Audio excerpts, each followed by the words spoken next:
Hi guys, I'm back with the phase 3 of Postal Probe, the extensive API solution. In the earlier videos in the playlist, I showcased the origins of the project and I demonstrated the initial versions. I actually recommend you to go check them out if you haven't already. So in this video, I will give you the demonstration of Postal Probe project created using Java, SpringBoot and the database hosting done on AWS. But this will not just be a simple demo video. We will be talking about the particular use cases where these APIs can be consumed. We will be talking about the real world applications. We will be talking about the unique Java programming concepts that we have used here, and we will also do a complete breakdown of the code. I will also talk about the future enhancements that can be done to this project. So without further ado, let's jump in this. First, let me jog all of your memory and I will bring you to the initial database that I worked with. Okay, so I was given this CSV file when I was an intern in my previous company, and this was one of the first projects of mine, to be honest. And so I imported the CSV file into the Google Sheets, and then I created a Google Apps Script project wherein I developed the APIs. So let us look at the data to determine the column using which we can fetch the entire row, like your basic select query works in SQL. So some of you will say let's use pin code column, but if you look closely that Anantapur HO and Arvindnagar SO both have the same pin code. So this means that multiple records exist for the same pin code value. Some others will say let us use office name for this, but that won't work either because there are occurrences of records with the same office name with either different districts, divisions, regions, states or circles. At that time I wasn't aware of this, and honestly speaking this is actually a big data set that I was working with. So at that time I created the APIs anyway and they worked, though not completely as expected, but they worked. But the G Sheet being a Google service hosted on Google Cloud and taking into account our bad code, the response coming from the APIs was really slow. Sometimes the user would have to wait for 15 to 20 seconds to get the response. So I studied the complete data and it actually took me around 2 months and a lot of creating and scraping projects to understand the structure. I also did some research online regarding the Indian postal office types, regions and how pin codes are formed. But the bottom line here is, in such a scenario where you're given a particular data set to work with, there is really no shortcut. You have to study the data to be able to determine a way to configure your projects. Problem solving is rooted in the careful and meticulous study of data. If you are working on a project from the scratch, that is if you're starting from designing a database, then you're in total control of the way you want to store the data. But in real life, that is not always the case. Anyways, let us move ahead and see how we can work with this data. So I found out that no single attribute can uniquely identify the record in the table, and I implemented the concept of composite primary. As the word composite suggests, a composite key comprises of 2 or more attributes. So using the combination of pin code and office name and district and division name, you will be able to uniquely identify the records in the table. So I implemented table structure like this in my SQL, and then I imported the CSV file here. So the database was created, and later on I actually migrated this database to AWS RDS. Now I would like to suggest a few things when it comes to hosting database with AWS. Since the first thing is most of you might be using the free tier that the AWS provides. One of the problems I faced was the change in IPv address on every other day. So those of you who don't know what IPv4 address IPv4 address actually keeps changing because of the dynamic IP allocation, which is how most of the internet service providers assign IP addresses. So suppose you are on Wi-Fi, then you switch on to your hotspot from your mobile, or if you are using the same Wi-Fi, then also the IP address can change because of the dynamic IP allocation. So I'd suggest you to go to Aurora and RDS and then go to database, and then you can click on this instance of yours, and here and under connectivity and services you can find there is under this security section there is VPC security groups. Just go there, it will actually redirect you to EC2 security groups, and you have to click on the security group. Okay, it is loading the security group as of now. Yeah, so you have to click on the security group and then go to edit inbound rules. Okay, in here what you can do is add a rule, and as you can see I've already added a few of them, but you need to add a rule and add one for type all TCP and give the source as my IP. This is actually similar to going to the website what is my IP. AWS does this for you automatically. You should also create a rule for the type MySQL/Aurora. This will help you establish a connection with your MySQL workbench, so you can access all of your data and perform queries and operations from there. Either this, or you can go with AWS dual stacking networking. So what AWS supports dual stack networking, meaning you can have both IPv4 and IPv6 inbound rules at the same time. I actually didn't know about it at that time, but you can feel free to use it. Time to implement this database structure into our Spring Boot application. So here I have created two entity classes. As you can see, one is pincode and pincode primary key. So inside pincode primary key are attributes that comprise of the composite key, office name, pin code, district and division name. And I have annotated this class with @embeddable annotation. This indicates that the class can be embedded in an entity and does not have its own independent identity. So this class pincode primary key actually is a part of pincode. That is what we are trying to demonstrate over here. And then in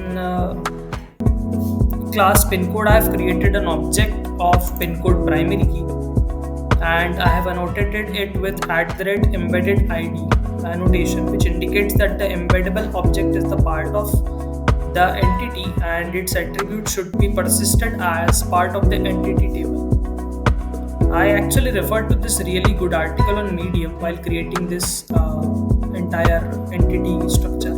As you can, we'll just hop on to that real quick. I think it is this one.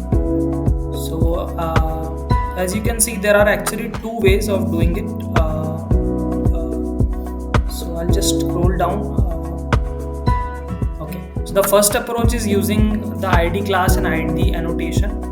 So in this they have explained it with an example. So they have a table named user and have the columns user ID, user type and first name, last name, email and isn't. The primary key needs to be composed of user ID and user type. So the composite key also is present here. So they have two attributes using which they are creating one composite primary key.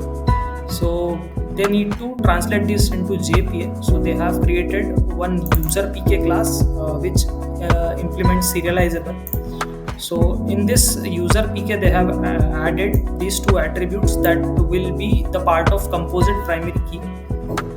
So they have created like this. They have actually given a noargs constructor. They are making use of Lombok here. So they have given the annotation noargs constructor, and they are actually overriding the equals and hashcode method. So the next step they are actually doing is to connect this with our entity named user. Now you should note that now in this next entity class, what they are doing is they are annotating it also with ID class. So user pk.class. So here on they have created one class called user, and they have given the ID annotation to this user ID, and they also have given this ID annotation to the user type. So basically what they are doing is both the attributes of the composite primary key, they are annotating that with ID annotation. So in order to associate the user PK class with user entity, we needed to add ID class at user level. So they have done that. So they have declared this user PK.class as the ID class for this user class. And now in the controller and repository, they would be doing this so as to access the user's data. So what they are actually doing here is they are creating one user controller inside which they are injecting the user service, and then inside you can see that they are adding one path variable of user ID and the path variable user type. These are both the composite primary key. So they are making use of it directly actually. Now in the service layer, what they are doing is they are actually passing these values here in this method, and they are calling that method in the inside the controller class. So in find user, they are directly using it, but on the repository layer we will actually see the difference here.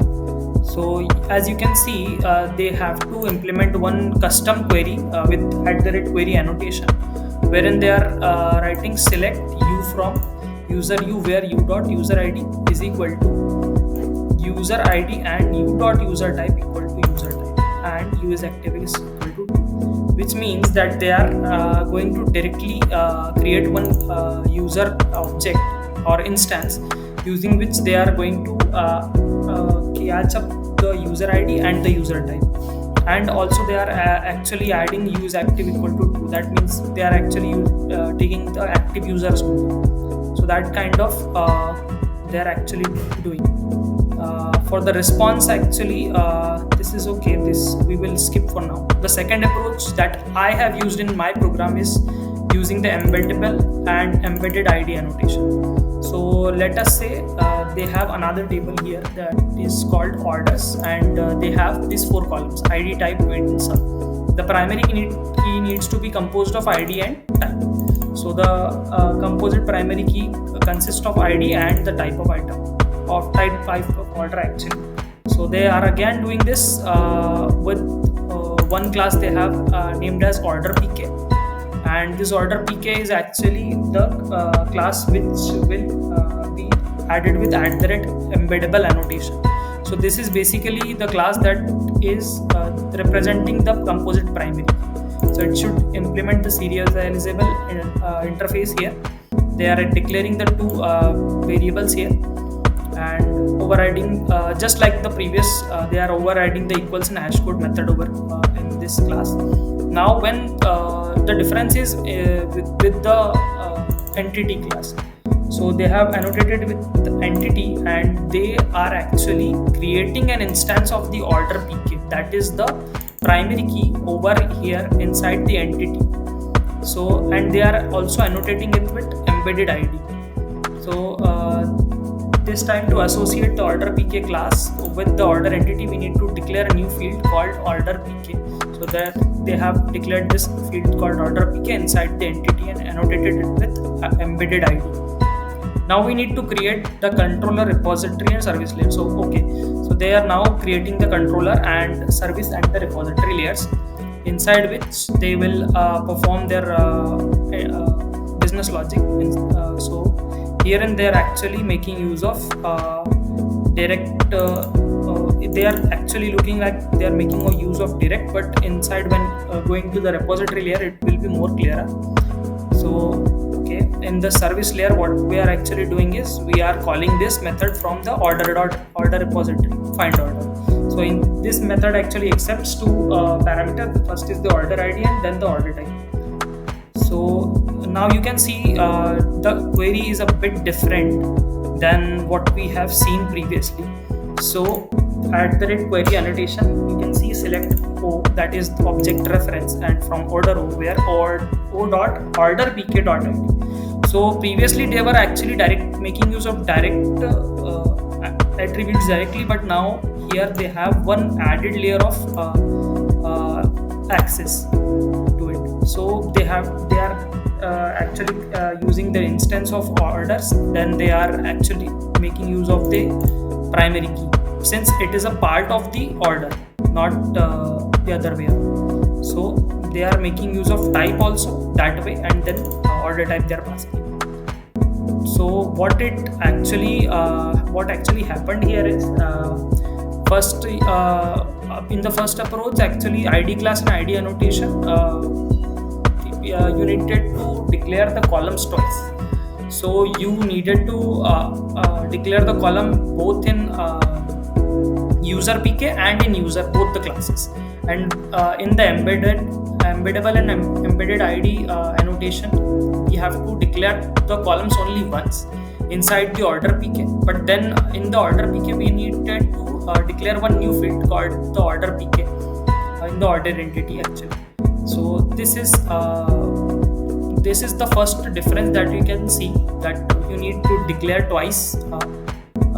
And the another difference that is in the way we write our JPQL queries, just like I discussed previously. So in the first one, we were directly accessing these attributes, and in the second one, there is a need to do one extra tab also.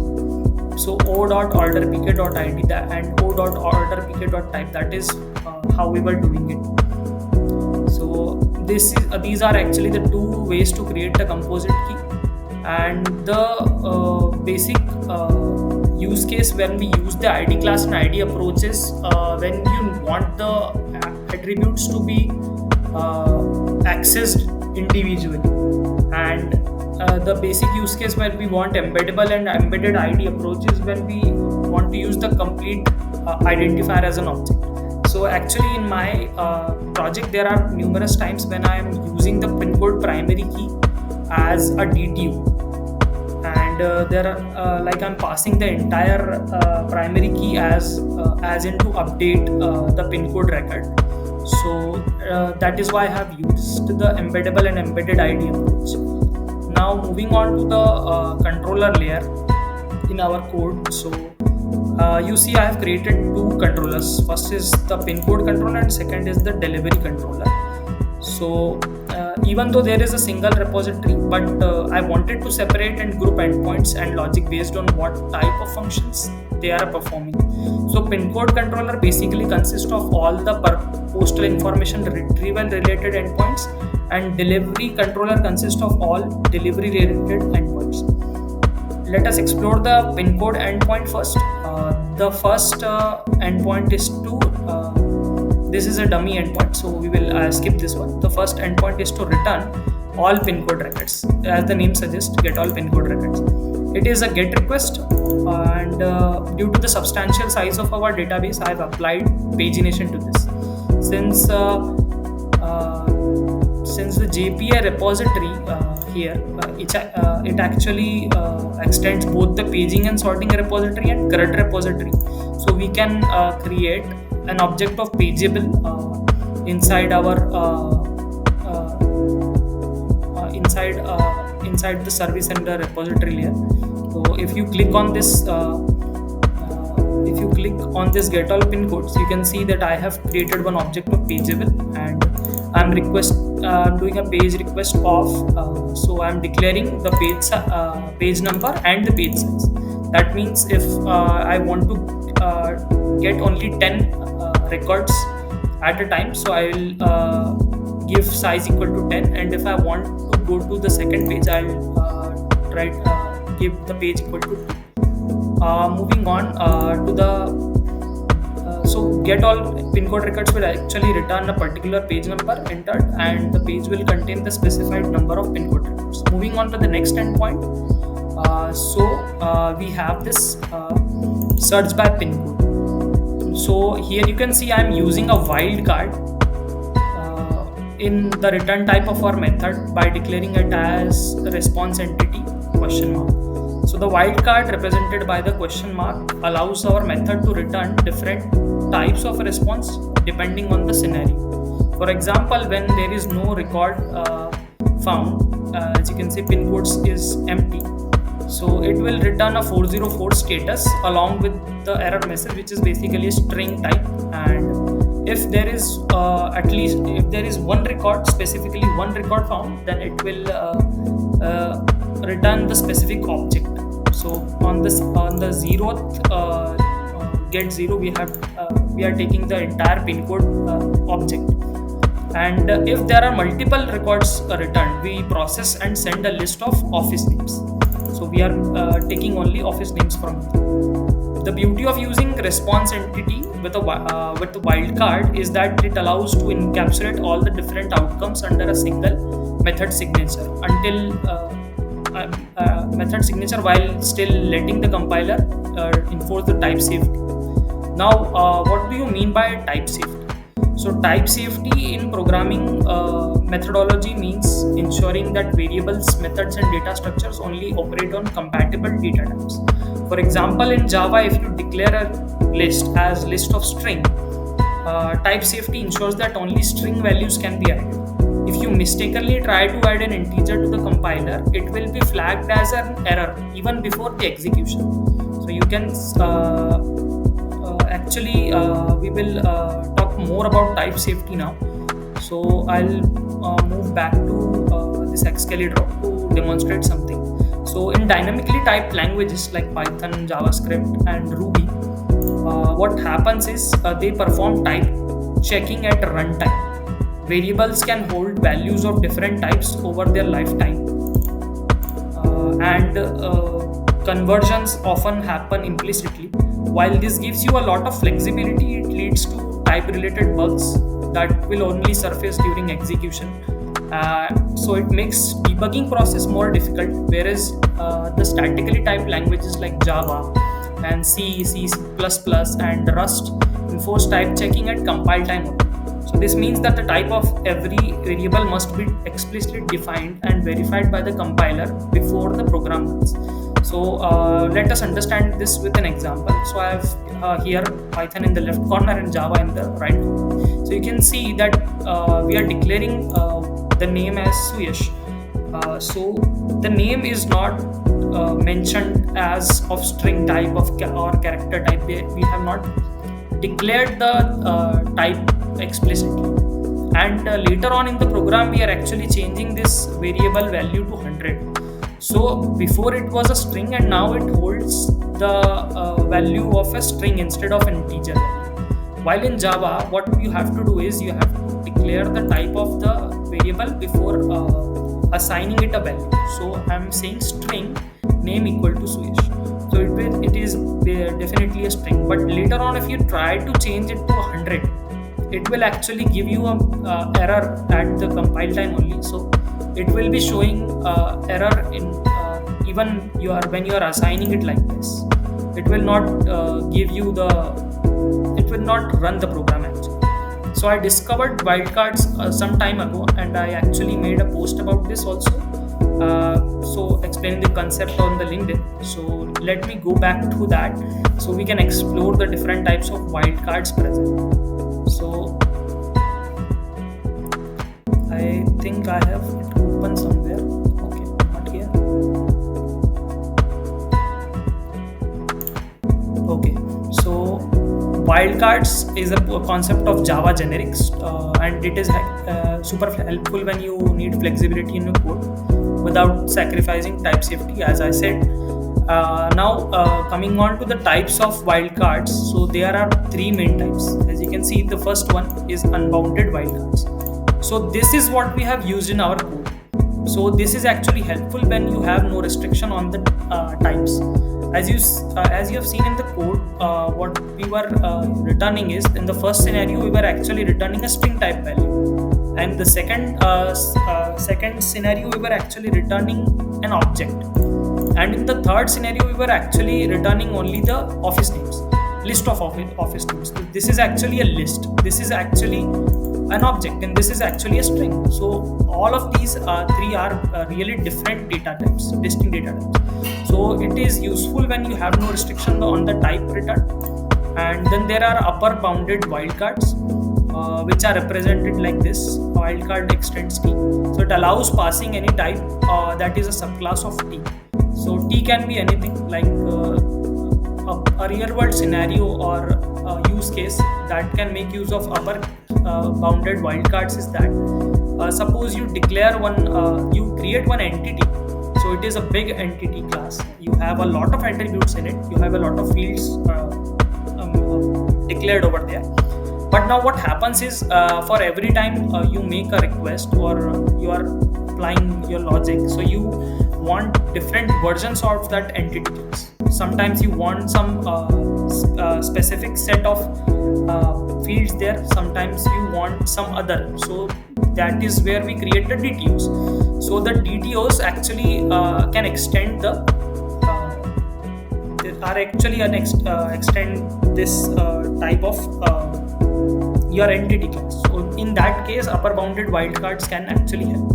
Or you can also say that sometimes you create your own class types, and there you create the subclasses. So in that case also you can actually use upper bounded wildcards. And then there are the third type, that is the lower bounded wildcards. So they actually restrict the type of T, the type to T or any of its super classes. So this is what the format looks like: wildcard super T.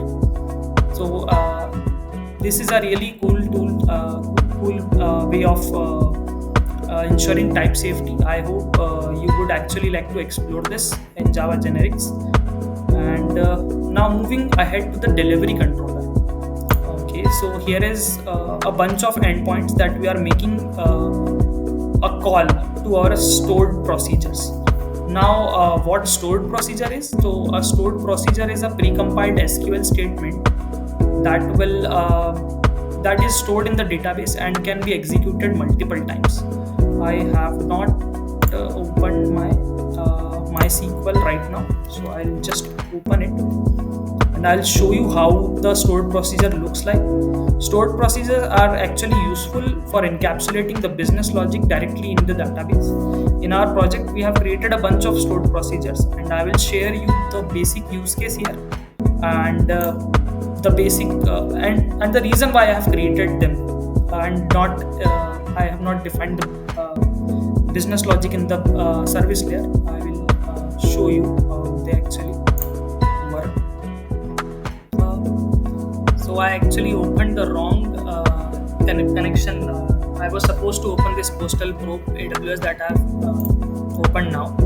So I'll show you that you can see that we have a bunch of stored procedures over here. I have written a bunch of them, but we will talk about this one, stop delivery for region.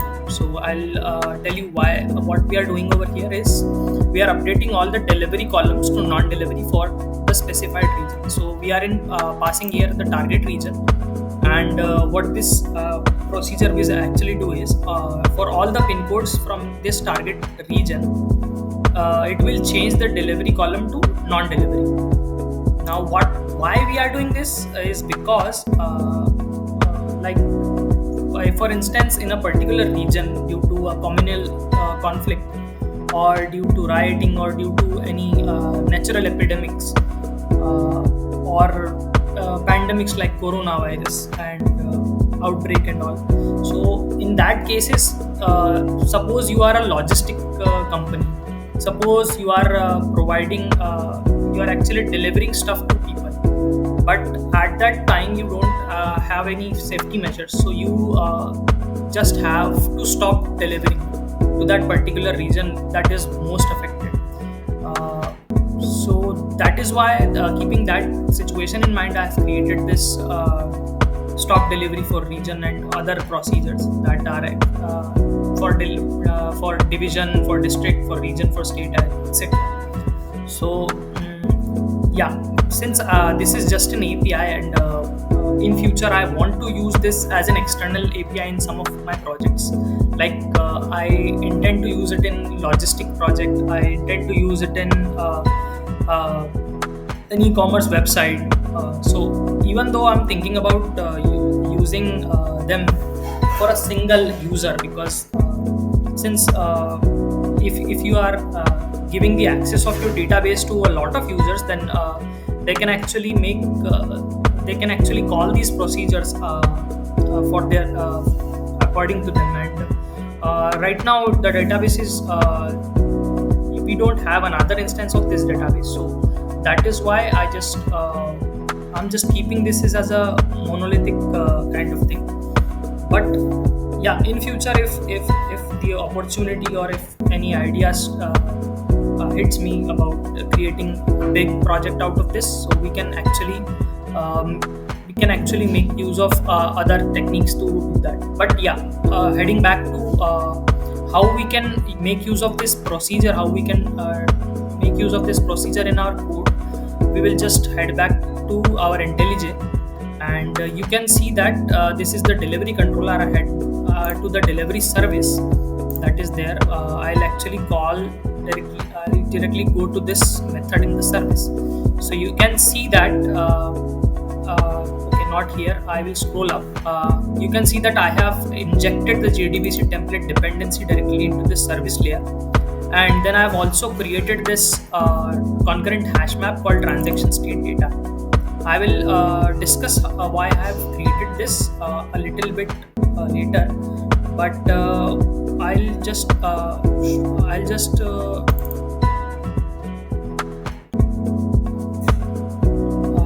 actually show you what JDBC template is and what it can do. JDBC template is basically part of Spring JDBC, and it is designed to simplify interaction with the databases.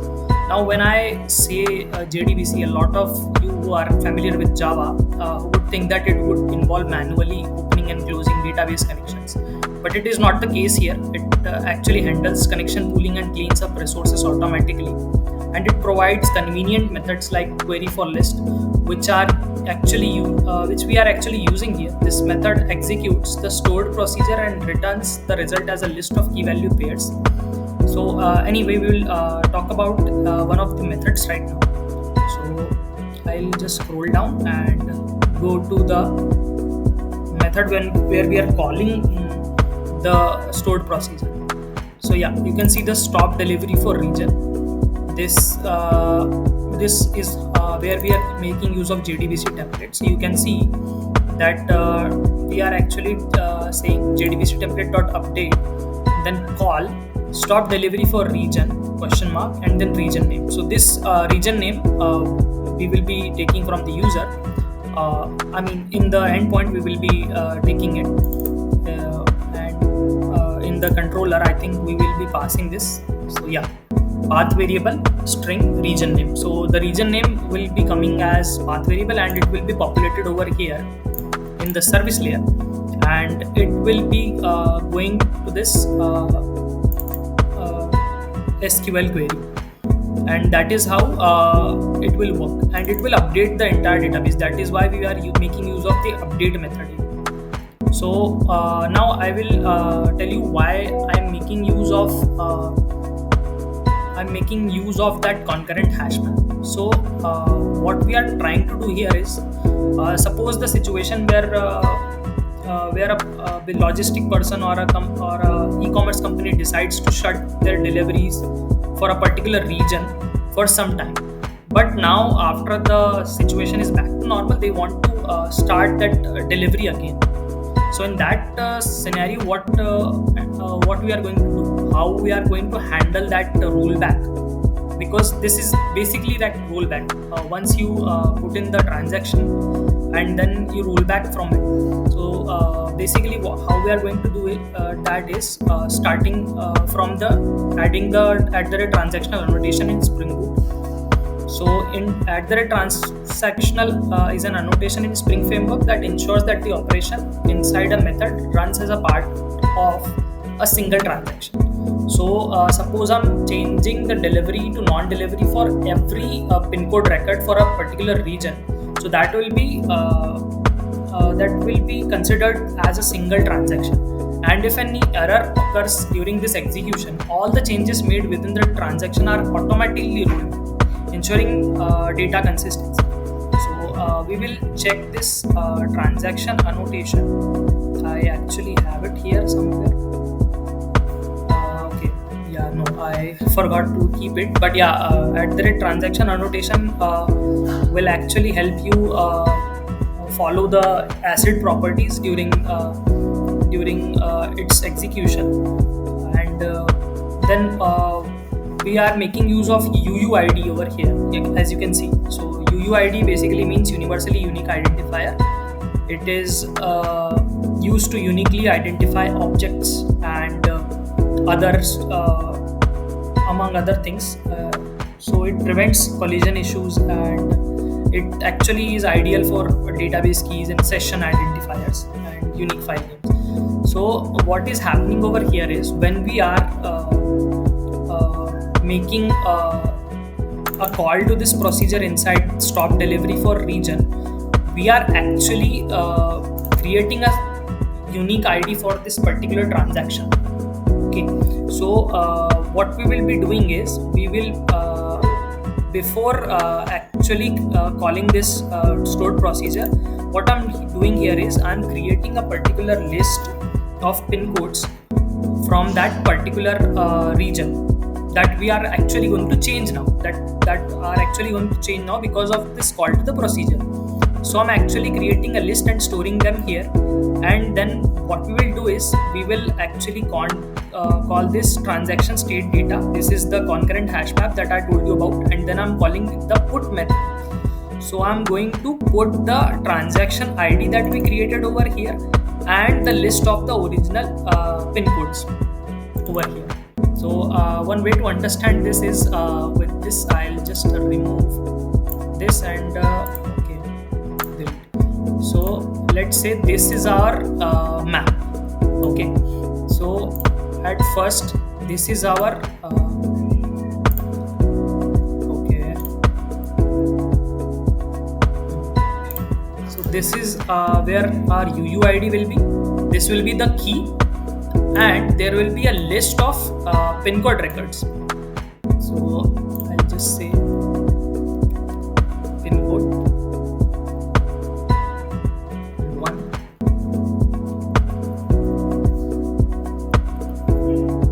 Okay, then I'll just copy it, paste it over here. That will be pin code 2, and so on. That is how the structure would be. So this particular key will be paired with this value. So this UUID will be mapped to this list of pin codes from that particular region. This is how we will be handling the situation. Now, why this was actually important? It was because when we want to roll back, so we have created a method for that. So rollback stop delivery for our region. This is the method we have created for this. So we are passing this UUID, that is the key to that map, along with as in the particular field, and then we are checking if the transaction state data contains this key, transaction ID, and if it doesn't actually contain it, so we will actually throw this exception, custom exception, transaction not found exception, and we will say transaction with ID is not found, and then we will try to do this list of original pin codes. We will be creating another variable, and we will be taking the transaction ID along with it. So for pin code record, we will be creating one pin code local instance, and then we will be traversing it from the original pin code map, original pin code list, pardon me for saying map. So we will be updating the entire region for these with these original pin codes. So we will in this way we will be rolled back to the previous state that it was.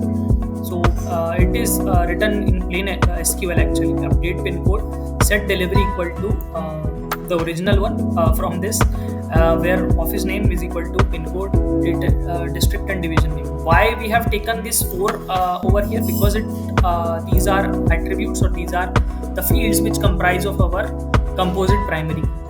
So that is what we are doing over here. So Yeah, and then we will be removing the transaction ID. And as you know that the values don't exist in the map without without the key, so it will actually be removed from the transaction state data. Now, some of you might be a bit confused about this transaction state data, since I have actually declared it as final. Some of you might be saying that once it is made final, you cannot add or delete contents from it, but that is actually not the case. When you actually declare a collection type as final, that doesn't mean that you cannot make changes to the contents of that particular collection. That actually means that you cannot reassign this particular instance to a new type to a new collection actually. So right now that I have created this as a new concurrent hash map, and I have stored some values in it because of the first transaction that I have made. So the transaction ID along with the list are stored in it as key and value pairs. Now if I try to create another concurrent hash map and assign that to transaction state data, that will actually not happen.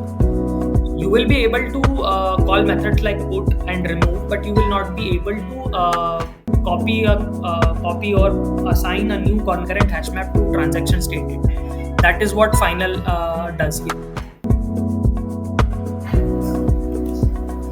I searched and searched for a video that can teach me how to integrate Swagger UI in a Spring Boot project in a quick and simple way, but I couldn't. So I will share with you the easiest way to do it. If you don't know about Swagger UI is a tool which offers a user-friendly interface to interact with the APIs and ensure thorough documentation of the API endpoints. Developers can use it to explore and test API endpoints seamlessly. So it is basically like Postman, like we use Postman. You can use all the API endpoints and test them over at Swagger UI, but it provides you a user interface and you can use it on browser. You don't have to install a Postman.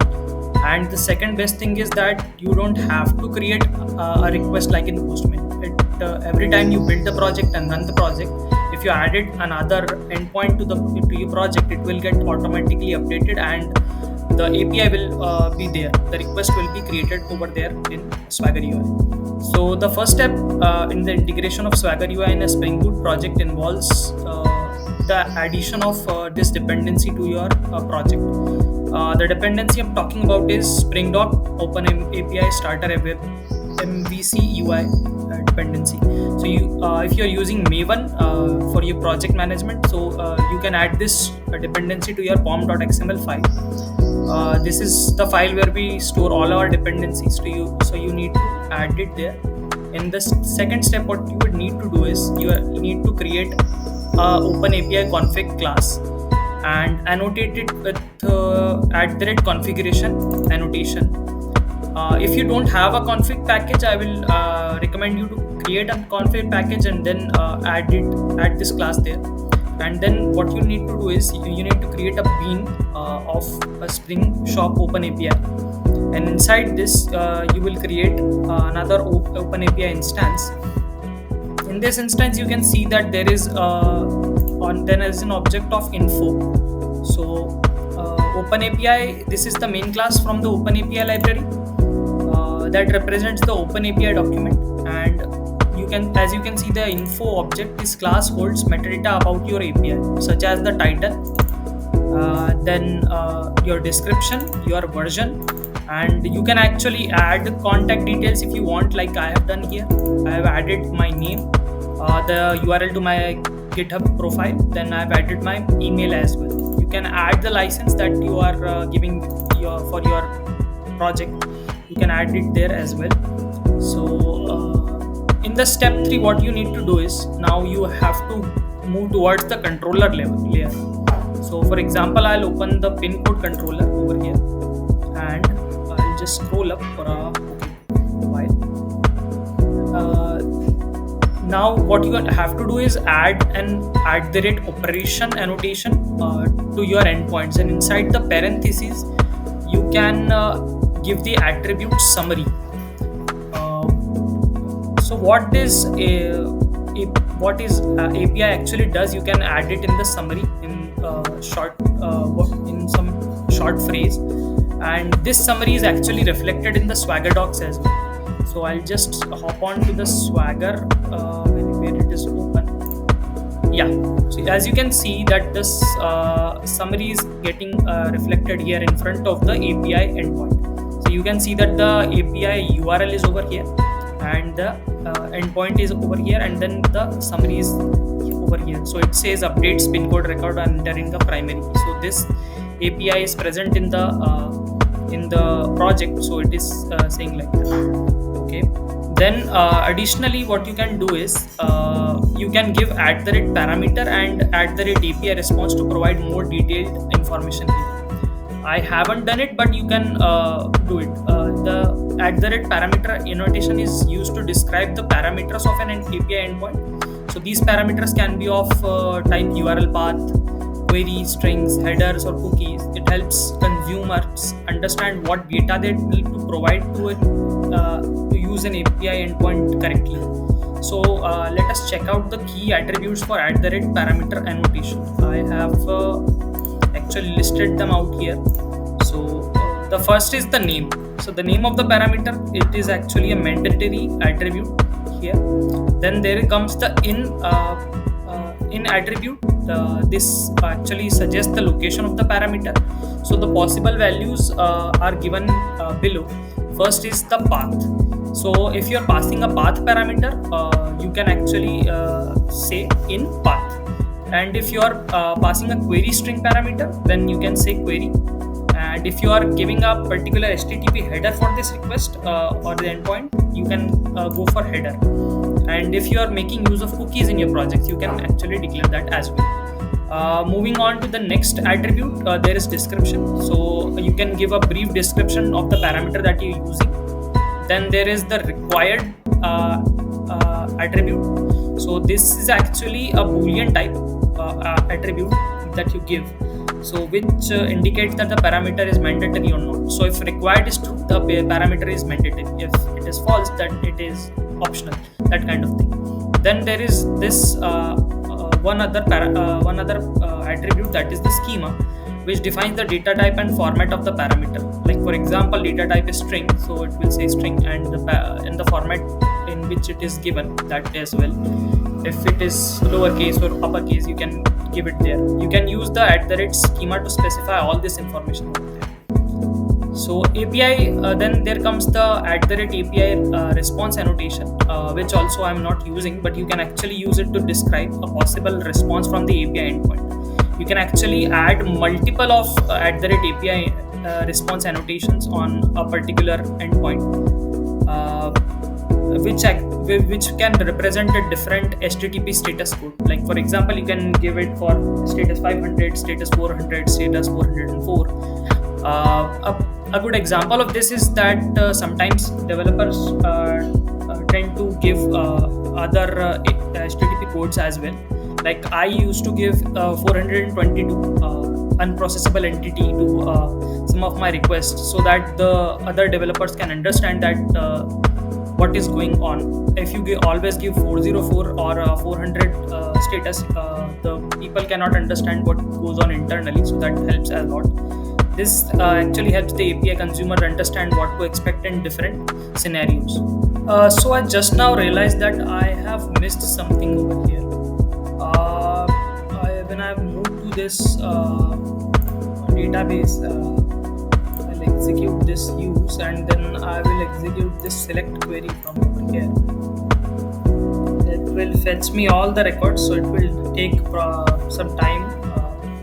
Okay, so yeah, as you can see that we have created the stored procedures for district, division, region, state, but we have missed out the circle name. So that is that stored procedure is missing. So what I'll do here is I will actually take one for the state. Actually, I'll go to this. I think this I will open it. Yes. So I'll just copy it, Control C, and I'll remove this for now. I will paste it over here. and I will just check if state name is a part of primary key. No, it is not. Then we are all good. I'll just, in place of state, I'll say circle. So in place of target state, we will say target circle, and we will begin this. I don't know why it is showing an error here. Okay. No, anyway, we will update the pin codes, set delivery to non-delivery, where state, in place of state name I will say circle name. I hope it is the same. Yes, it is circle name only in camel case. So target circle I will pass from over here, and then we it will select one from this, and okay, then I think other than that it is all good. The specified circle is what I will give it as comment. So I'll just cut from here. I will actually go to stored procedure and I will create one stored procedure. So I'll just paste it, and then I'll remove this and this from here. So okay, I think I missed the name.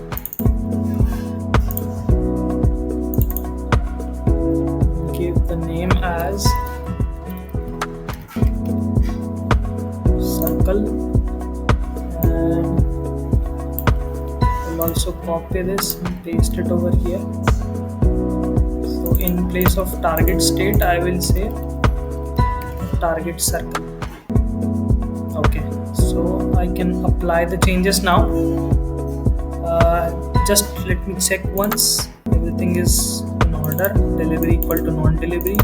Okay, so I'll just apply this, apply it again, just finish this. So likewise I will also create start delivery for state. I think this is the one. I will open this up, I'll copy this, and I will say create stored procedure. I'll paste it over here and make the changes now. So in place of state I will say circle. Here also we'll say circle. Update pin code, set delivery equal to delivery. State name, in place of state name I will say circle name equal to target circle. Everything is fine now. We will also apply this. Finish. So now that we have created the procedures over here, what I will do is I will implement this in the code. So how I'm going to do that is I'll head to the delivery controller, and I will actually just copy the code for the region name or the state name that we have. So since both of these are not part of they are not part of the primary key, we are good to go with that. So what I'll do is, for if there is no custom logic in either of those, I can make use of that. I don't have to do any other thing. So this is input mapping. Okay, this is also put mapping, and this is also put mapping. So I just need to copy these three values if there is no custom logic other than that.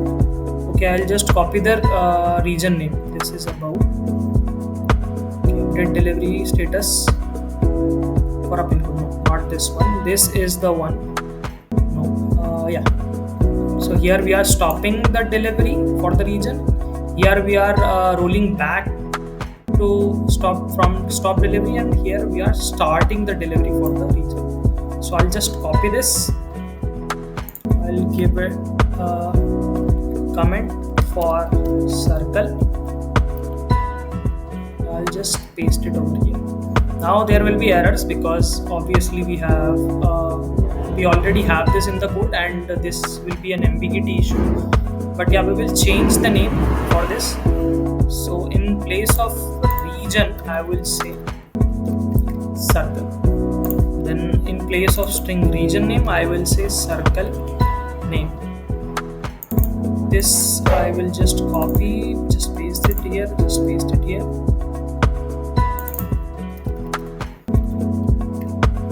Okay, this looks good. In place of delivery service, start delivery for circle. For region, I will say circle. Okay, now this method doesn't exist, but we will be creating this method shortly. And in place of region does not exist exception, we will say circle does not exist exception. We will create this exception class right now. What we'll do is we will just copy this particular region does not exist exception and then paste it over here and just change the name. Circle does not exist exception. Okay, so the add it to my repository, and we have created one custom exception, and I think it will be resolved now. Yes, it is resolved. And for start delivery for circle, I will have to change the code right now, and also for others we will change the code. For now, I will just change this for now, and we'll check other things later on. I think there was circle name.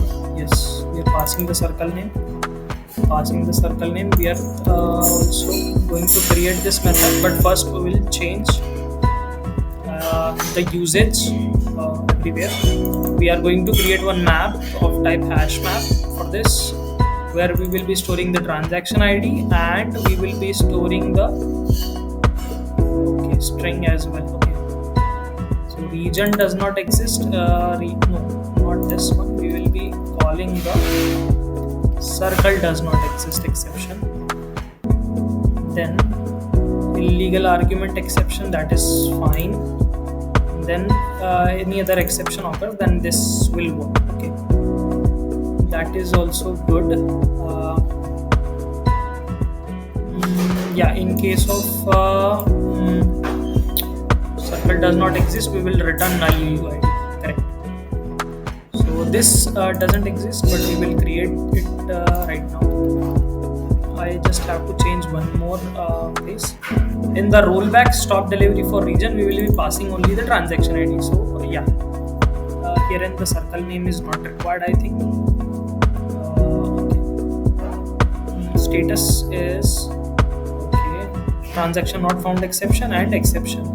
Okay, so only exception we created is circle does not exist exception. Okay, check delivery state. Okay, this is different, I think. So inside the delivery service, we will go to the delivery service now. Stop delivery for circle, we will check. So this is stop delivery for region. So what we are doing here is we are throwing this exception from here and then catching that exception there in the controller. And also then we were creating this transaction ID as UUID, and then we were actually retrieving the list of on pin codes find by region name. So I think we just need to copy these three methods. First is the stop delivery, then second is the rollback stop delivery, and third is the start delivery for region. So I'll just copy this and I will paste down here below. I will comment for circle to avoid confusion in future, and now I will change the name circle. So in place of region, I will say circle name, and the same I'll be passing in this pin code repository exist by region name. Okay, so in place of region name, we will have to create the method exist by circle name, because we want to, this will be actually generated by the JPA repository. So we just need to declare that method there, but before we should change all of this methods. So in place of region name, I will say circle name. In place of region, I will say circle does not exist in the database. Then okay, UUID is there. Original pin codes find by region name. Okay, so in place of find by region name, I will say circle name. This method also doesn't exist right now in the repository. We will have to declare this method. Okay, I will just change here as circle name, and you can see that the procedure being called is stop delivery for region. I will say stop delivery for circle, because this is the correct procedure to call over here. Then they are doing this transaction state data dot remove transaction ID. So they are removing the key and cleaning up the map. Then after this, stop delivery for rollback delivery for circle, I will say. Then we will be passing the transaction ID, that is fine. Then we will be throwing new transaction not found annotation exception.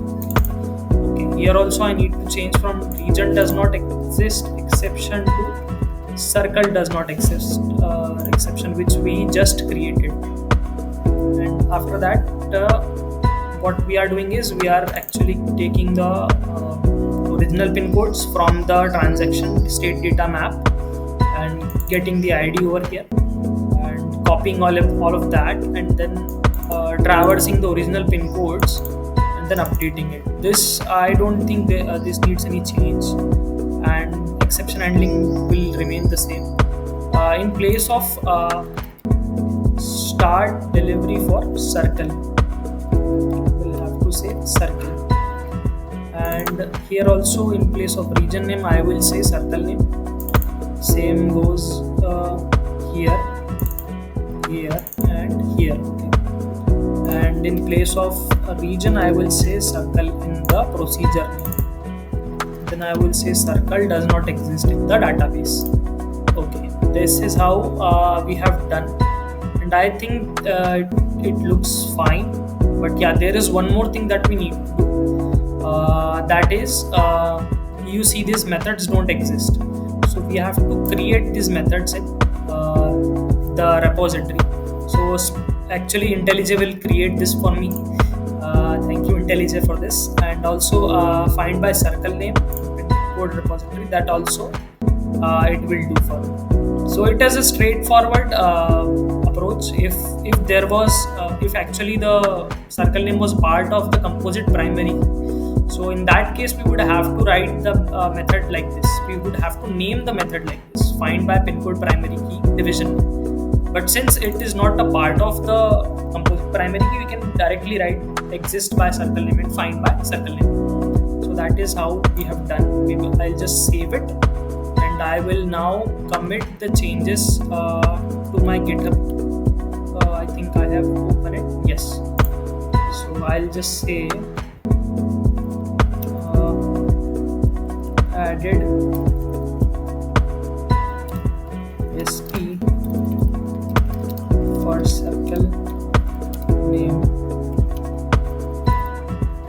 and yeah, that is basically what we have done. And we can actually give it a description like created custom exception, and the name of exception was circle does not exist exception, and we have added SP for circle name, implemented the SP call in delivery controller.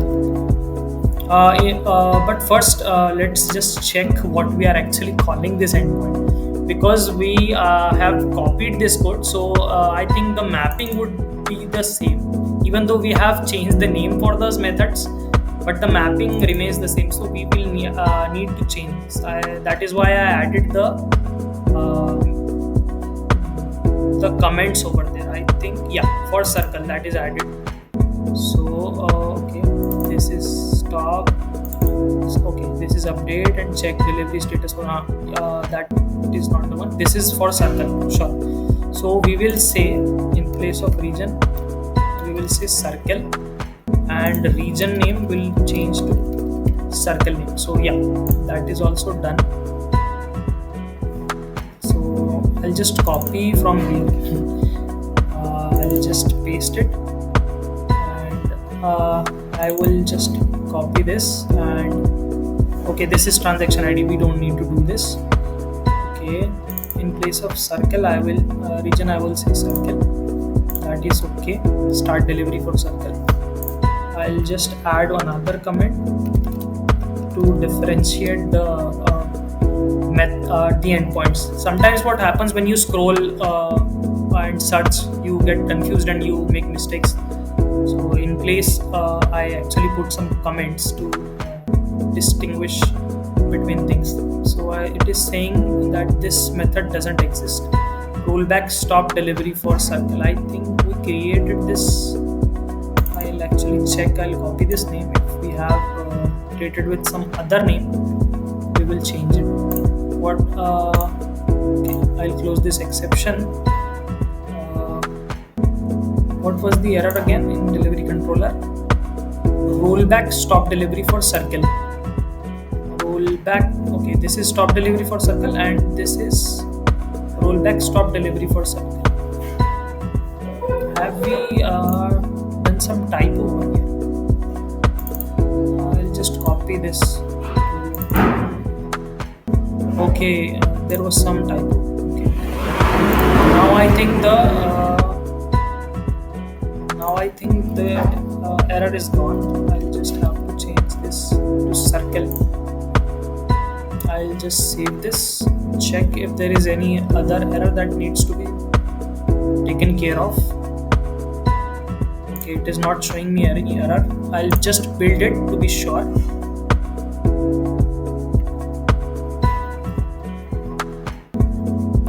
Okay, the build was successful. There was no problems with the build. That means done it.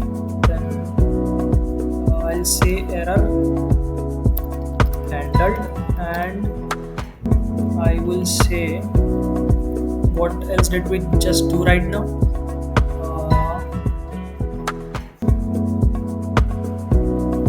So we actually removed the typos. Okay, so errors and typos. So I'll just commit this to my repository, and I will push origin. So the changes have now been saved. Okay. So now it is actually time to see our code in action. So I'll switch to the Swagger docs, and we'll actually see one by one the endpoints in working. So let me just go to Swagger. So let us start with the first endpoint. So this is actually one update endpoint. So in this, the particular actually the entire record is updated using this pin code endpoint. So herein we need to pass the entire primary key, pin code primary key, and pin code primary key actually consists of these four attributes here. So we will have to give those. Right now I'll just skip it, and talking about the second one, this is actually a GET request, and it will actually search on the basis of pin code enter. So I'll actually enter the pin code 45401. So I'll just hit on execute, and it will actually give me a list of office names that are associated with this particular pin code. As you know, multiple office types, multiple office names can be associated with a particular pin code number. So this will actually provide you the list of those office names if that is the case. If the pin code is not associated with a lot of them, so that will work as well. So for this pin code, actually there is no record found, so it will give you the response that no record found for this pin code. And if you go with this, I think there will be okay. So yeah, this is the pin code which exists on a single office name. So it will return you the entire object. So as you can see, the response body consists of first the pin code primary key, which consists of the four attributes like office name, pin code, district, and division name. This is what comprises the composite primary key, and then the rest of the fields are written like circle name, region name, office type, delivery, state name, then the pin code. And this is actually written twice, so I'll have to remove this from the DTO that where we are giving this. So the DTO class needs to be changed for this. So this endpoint is also working as expected. Moving on to the next endpoint, we have this endpoint which will search pin code records by entering a district name. So I will actually try it out, and then I will enter Indore over here in the district. When I hit on execute, it will return you the list of office name, pin code, and delivery. So these three records will be returned when there are multiple occurrences from a district, and there will be multiple records of pin code in a particular district, which is why we have created this endpoint. So it will actually list all those office names and pin code and delivery if is available or not. Then moving on, there will be this search office name starts with. So basically these office names, if you look closely at them in the previous result you have seen, these actually are given like the name, and then there is a suffix which indicates their office type. So the data is actually comprised of two different attributes, but it is presented as one. So what we have done here in this API endpoint is that we are actually searching the office name which starts with something. So if I type in here as, okay, I'll have to try it out, and then I will start it as the name of the office. I'll not give the suffix over here. So I will actually hit on execute, and as you can see, since multiple results are there, so it will give you the multiple results. So the first one is this result, second one is this result, this is from Indore region, this is from North Goa, and so on. This third is another from North Goa itself.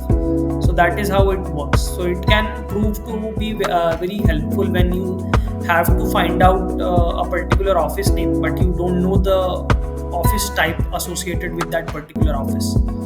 So this endpoint is helpful in that scenario. And then there is pin code API offices. So it will actually return a list of offices on entering the division and office type. So in a particular division, like a division comprises of several districts, so a division is bigger than a district. So in this API, we will actually have to pass the division name along with the office type that we are seeking out. So I'll say here as b.o. I think there is no dot after O, but okay, we'll just check it out. So as you can see, there is some problem over here. I'll check in the database and see if we are passing the if we are passing the correct office type over here. So okay, district. Okay, not district. I have to pass the division, right? So I'll just duplicate this one, and instead of district, I will type in division. Okay, it comes as division name, not division. So pass division. Okay, there is no division with this name, so that is the problem. Okay, we'll try Indore. Okay, Indore division is also something called something else. We'll try Bhopal then. This actually data is actually old, and sometimes the entries are not made correctly. That is why I'm not getting it properly over here. let's try one thing. Let's actually run this code. This will return all the records from Madhya Pradesh. So you can see the division name is okay. The divisions are given as the name of division followed by the division. So we will have to try it like this. So I'm going to go back to Swagger and I will give it like this. So the division is Bhopal division and we are searching for the office type BU. Let me just check if we are passing B.O. Okay, we are not passing B.O. We are passing BO directly. So I'll remove this dot and I will click on execute. It is taking some time, but yeah, it has given us the result. It has listed out all the BO type office names from the division Bhopal. So that is how it is working. And after this, we are doing the same thing, returning a list of offices, but from district based on the office types. So for district, I can give like Indore, and the office type will be SO. So I'll click on execute now, and you can see it has listed all the SO offices over here. Army headquarters and all. Okay. After this, there is the office type with office name. So what it is actually doing, this endpoint is that it is returning the type of office on entering the name of the office. Sometimes in the database there are actually occurrences that the name of the offices are there without the suffix present. So the suffix being the office type. So in that case, actually you can make use of this API. Like I will say GPO, I think that is the name, G.P.O. I'll click on execute. I will check. Okay, no office type found for the specified office. I'll write Indore GPO. Okay, so the response body, you can see there is HO given over here. So that is how it is working. There are only a few in the entire database that have this issue. So that is why I have created this endpoint. Then there is get all pin code records. So it will not give you the entire pin code records, but you can actually specify the page you want to see. So for example, I want to see the first page. So it will give me the first page with 10 records. So these are the first 10 records that are coming in the response body. Moving ahead, we have the divisions in a particular state. So if you type in the name of a state, it will give you all the divisions that are inside. And likewise, there are districts in a particular state. And after that, moving on to the delivery controller, here I will actually showcase the first one that we will be doing. The rest of them are pretty much the same. So in this, actually what we are trying to do is we are trying to execute one stored procedure that will stop the delivery inside a particular state, region, division, district or circle. And we will be generating, while stopping the delivery, we will be generating one transaction ID. And using this transaction ID, we can actually roll back to the changes we have made in the database. The mechanism of doing so I have already explained in the code, but yeah, let us check out how it is working. Let me try the first one itself. So I'll try to stop the delivery in a particular state. I'll say Goa. So in Goa, I will try to stop all of the delivery for a particular logistic or a e-commerce business. So I'll click on execute. It will okay, so you can see there is the response code 200 and the response body consists of the transaction ID. So what I have to do is I have to copy this first, then I have to go to the MySQL workbench to check out if what we have done is has worked. I mean the procedure has worked accordingly. So I'll just execute this query, and as you can see that all of the deliveries are non-delivery right now. This is because of the call to the procedure that we have made, that all of the deliveries are now non-delivery. So now what we are trying to do, we'll be trying to do here is, we have the transaction ID, we have copied it, and now we will find the rollback mechanism for this. So I think here it is. Yeah, rollback delivery for state, rollback a delivery status change for a state. So I will try it out. I will pass the transaction ID that I have copied previously, and then I will click on execute. So it is processing, and it will give me it has given me the response code 200, and the response body contains this message: delivery status changed, rolled back. So let us verify this from our database, and I will refresh this now. So you can see that the delivery is changed to delivery now, and the non-delivery that was previously non-delivery has stayed as non-delivery. So this actually verifies that not only we have persisted the change of state, the original state we have persisted now after the rollback, and also we have actually cleared this from our end. As you can see in the blogs, number of pin code updated during rollback is 259, and successfully rollback delivery for transaction ID. This is coming in the logs actually. So what we also do is, I think I forgot to log that, but what we do is, for now, like we as you know that we were actually storing all of this in transaction state data hash map. So this hash map actually will contain an entry of transaction ID as the key, and the list of 259 of these pin code records that were present previous to the procedure call, they are in the map. So it will take some substantial space in memory. So we what we do is, after like rollback is done, we actually cleared out that particular map.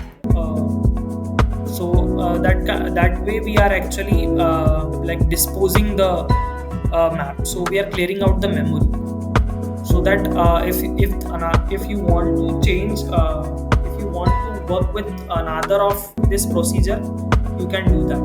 Moving on ahead from the procedures, we will check some other endpoints that are present. So first one is return the delivery status on entering the pin code. So it is pretty much it is somewhat similar to the first one that we see, the put request over there. But here on, what we are doing is, we are actually passing the primary key, and we are changing just the delivery status. In the first one, what we were actually doing is, we were actually passing the entire primary key, and we were trying to update everything. We were trying to update all the attributes, all the fields that were present there. And I think there is one mistake over here. I have annotated it with get mapping. That is why it is showing here as get. It should actually be showing us a put mapping over here. So I'll not execute it right now. This is I will actually get back to this and change this, and then we'll work on it. The next one is to return the delivery status on entering a pin code. So returns the delivery status on entering a pin code. So I'll actually try this one. So I'll enter one pin code 452012, and I will click on execute. So it will give me whether the delivery service is available or not. As you can see, it is giving me delivery services available. So let's move on to the next endpoint. It is what it does is, it returns the delivery status on returning an office name. Sometimes you don't actually you have actually seen that for a particular pin code, multiple office names are there. So you can just directly give the office name and get the delivery status for it. That works as well. So let me go back to database and pick up one office name from here. So I will actually choose this one. I will try giving it for office name over here, and I will click on execute, and it gives me the response delivery status, delivery service available. And the last pin code is to check the delivery status for a given pin code with different logic based on the algo parameter. So this is actually a very good endpoint that I have developed. So let me just check where it is first, and let us discuss this further. So it is in delivery controller, that is I think it was added on the last, okay, not on the last, maybe it is added before the procedures. Check delivery status for pin code with different logic based on algo parameter. Okay, so what we are doing here is we will be passing the algo value, and we will be passing the office name, and we will be passing the pin code as well. So let us check the logic, internal logic.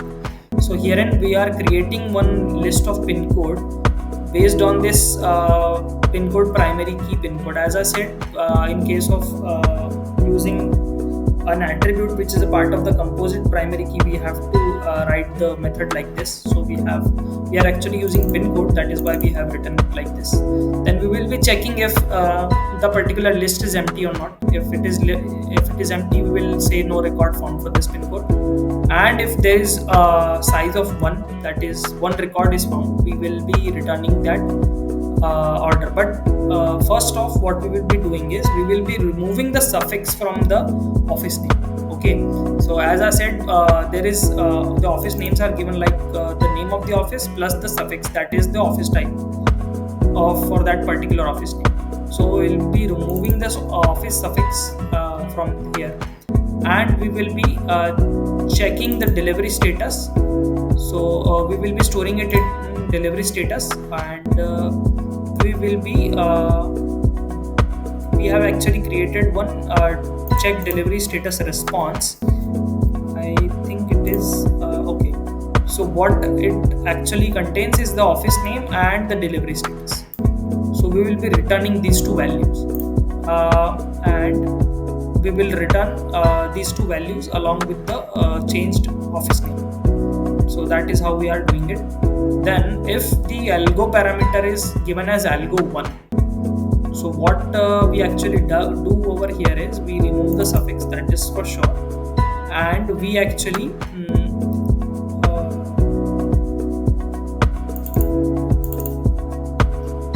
okay. So for algo1 we are not doing anything, we basically returning it. For algo2, what we are doing is we are matching all matches. So if multiple records are found with this office name that we have name we have given, so in that scenario what it will do is it will actually check all of those office names present, and what it will check in those records is the delivery value. If all of the delivery value are delivery, that means true, then it will actually return as delivery, otherwise it will return as non-delivery. So if even one record has no delivery, non-delivery given assigned to it, it will actually give out non-delivery.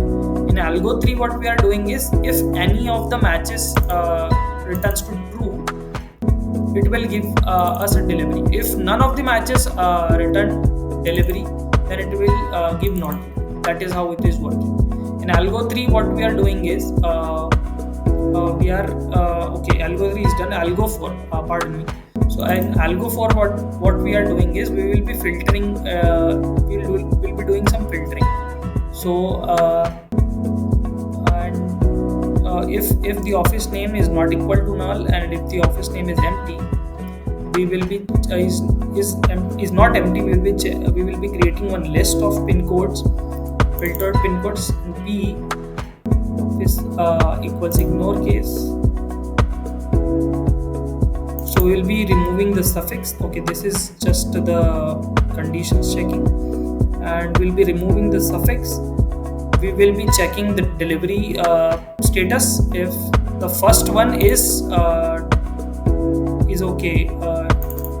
Okay, so we will be checking the first delivery. I actually forgot what the logic here was. So the first record we will be checking for delivery status. If it is true, we will be returning true. Otherwise, we will be returning false. So that is how we are doing. And if there is no office name provided for this pin code, we will be asking for them to specify this pin code. So yeah, that is how it all works.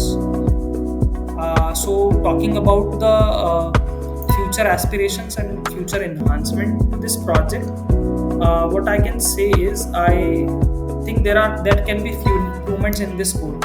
First, I think there can be some unit testing with the help of JUnit 5 and Mockito. Since we are dealing with a large database over here, so I think Mockito will be perfect for this because it creates mocks and it will not touch the actual database, but we will be creating some dummy records for pin code, and we'll be performing our testing over there. So it will actually bring out more and more of bad code out, and we will be able to improve this. And other than this, code enhancement can be there to include concepts like sharding and data replication for multi-threaded environments. Right now we are working as a monolithic architecture, so I definitely want to move here from here to microservices architecture. So concepts like sharding and data replication can actually help. And talking about the future project related videos, what you can expect is getting the project deployment ready. So one video you can actually expect for unit testing and all for with the help of Mockito, and another video we can actually do for the live deployment. So please stay tuned for the future videos to come, and drop in a thumbs up if you like this video, and subscribe to my channel. Thank you.